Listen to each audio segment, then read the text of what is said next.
Hello बच्चों। आज मैं आपको एक स्टोरी सुनाना चाहता हूँ। हो सकता है वो आपके लाइफ से मैच करे और आपको वो फील नहीं हो रहा होगा, लेकिन वो फील होगा। ठीक है। एक गांव रहता है, उस गांव में एक आदमी रहता है जिसके पास एक आम का पेड़ रहता है। ठीक है।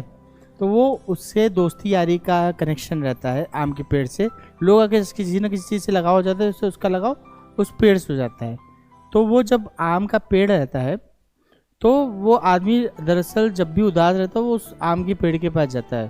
तो मैं एक छोटी सी स्टोरी बताता हूँ, आप उसको सुनिए, समझिए, फिर हम उसको को रिलेट करेंगे। ठीक है।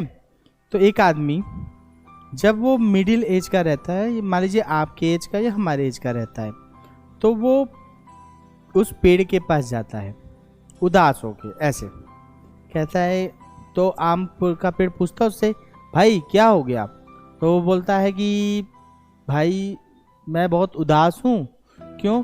क्योंकि मेरे घर में खाने के लिए चीज़ें नहीं हैं, और ना ही मैं घर वालों का पेट पाल पा रहा हूँ, ना ही मुझे नौकरी मिल रही कहीं, और ना मैं इतना नौकरी खोज रहा हूँ कि मुझे सफलता मिल ही नहीं रही है, और मैं घर वालों के टेंशन में आके मुझे सही लग नहीं रहा कि मैं क्या करूँ।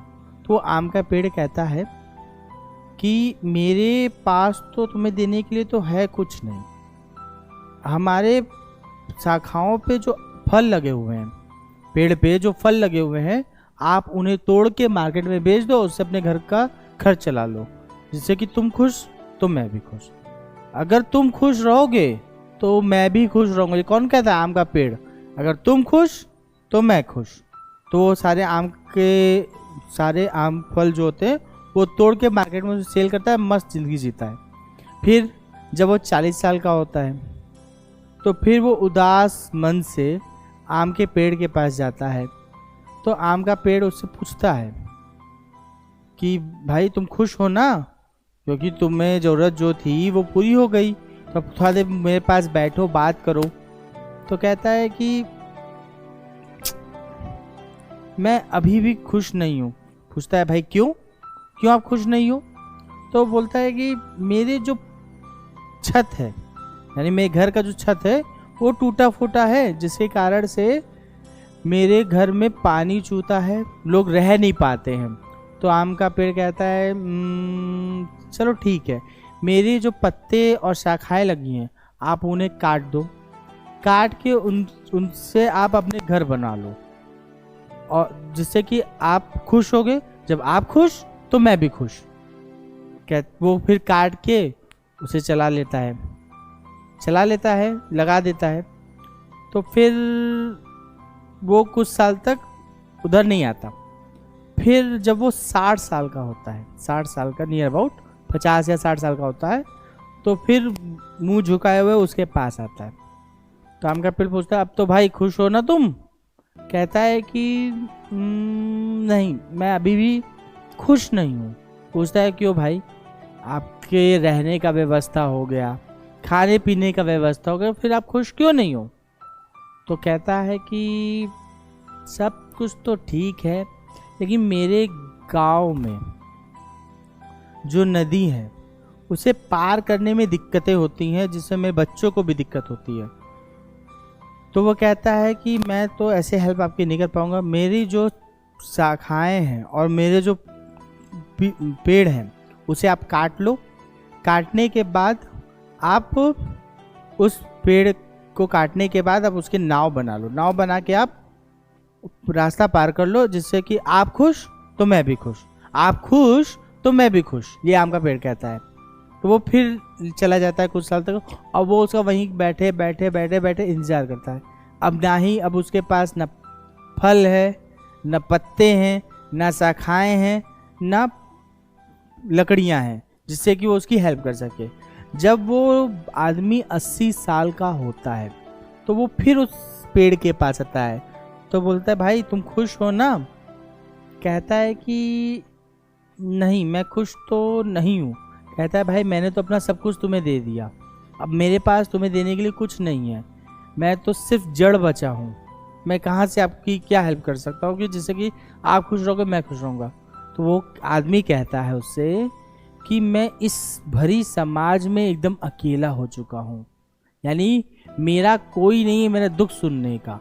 तो आम का पेड़ कहता है आओ आप मेरे ऊपर बैठो, मुझे बताओ, मैं तुम्हारे समय के लिए ही तरस रहा था कि तुम आओ बैठो बात करो, समझे। तो आखिरकार जब वो 60-70 साल का होता है, जो आम के पेड़ को चाहिए होता है वो उसे मिल जाता है, पर वो बहुत देर हो चुकी थी क्योंकि वो आम का पेड़ खत्म हो चुका होता है, बस वो जड़ें बची रहती है। ठीक है, तो मैं इस कहानी से आपको बस इतना बताना चाह रहा था, जो वो आदमी है वो आप हो, जो वो आदमी है वो आप हो, लेकिन जो वो पेड़ है वो आपके गार्जियन है, पेरेंट्स है। जब तक आपको तकलीफें आती रही हैं वो आपकी हेल्प हर कदम कदम पे करते रहे हैं, वो हर मोड़ पे खड़े रहे आपकी ज़रूरतों को पूरा करने के लिए, अपनी ज़रूरतों को मार दिए, अपने शौक़ को मार दिए, सिर्फ आपकी ज़रूरत पूरा करने के लिए वो खड़े हैं। लेकिन आप क्या करते हो, आप उन पे चिल्लाते हो, गुस्सा करते हो, आप अपने दोस्तों के सामने उनको कम समझते हो, उनको समझते हो कि हमारे स्टेटस के लेवल के लोग नहीं हैं, आप नए लोगों के चक्कर में अपने माँ बाप को तिरस्कार करते हो। सब क्या है? हाँ, आप दोस्तों में अपना वट बनाने के लिए, वो बनाने के लिए माँ बाप से कहते हो मुझे इनके सामने डांटे मत करिए, मारा मत करिए। हाँ, ये सब क्या हो रहा है?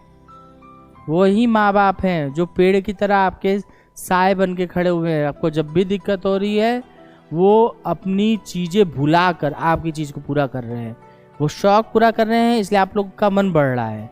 जहाँ माँ बाप अपना हाथ खींच लिए तब उनकी अहमियत पता चलेगी आप लोगों को। तो आप अपने माँ बाप का रिस्पेक्ट ज़रूर करिए, अगर नहीं कर पाते हैं तो लानत है ऐसे बच्चे होने का। ठीक है, तो रिस्पेक्ट करिए, चाहे आपके पेरेंट्स हो, चाहे आपके गार्जियन, चाहे आपके बड़े हो, भले आपके साथ वो कैसा भी व्यवहार करें, लेकिन आप अपने सीमा में रहकर उनसे बात करिए और उनकी रिस्पेक्ट करिए, और इस तरह से पढ़ते रहिए। अगर आप पढ़ेंगे तो आपके पास वेल्थ आएगा, वेल्थ आएगा तो आप सभी के हेल्प करने के लिए एकदम पोटेंशियल पर्सन बन जाएंगे, सब आप पे डिपेंड हो जाएगा। लेकिन लेकिन लेकिन लेकिन आप सक्सेसफुल बनेंगे तो घमंडी मत होइएगा, घमंड आपके बुढ़ापे तक नहीं चलेगा, एक समय ऐसा आएगा कि आपको लोगों की ज़रूरत पड़ेगी। और मैं इसी वीडियो से आपको यही कहना चाहता हूँ, आप अपने पूरे बिजी लाइफ में से कम 10 मिनट ही अपने माँ बाप के पास प्यार से बैठ कर उनसे बात करिए, क्या दिक्कत है। बस उनके पास ना बैठ जाएंगे ना, वो मन ही खुश हो जाएंगे कि मेरे बच्चे मुझे बहुत प्यार करते हैं। तो मेरा रिक्वेस्ट है कि आप सभी अपने पेरेंट्स को प्यार करिए, उनको रिस्पेक्ट करिए, और दोस्तों के सामने उन्हें कम मत आकिए। दोस्त आज है कल भाग जाएंगे, आपको धोखा देके चले जाएंगे, वो आपके सगे नहीं है, सगे आपके माँ बाप हैं। तो कृपया करके उनका रिस्पेक्ट करिए, कोई भी बेइज्जती करेगा वो बर्दाश्त नहीं है। ठीक है, थैंक यू। तो इस तरह से पढ़ते रहिए, आगे बढ़ते रहिए।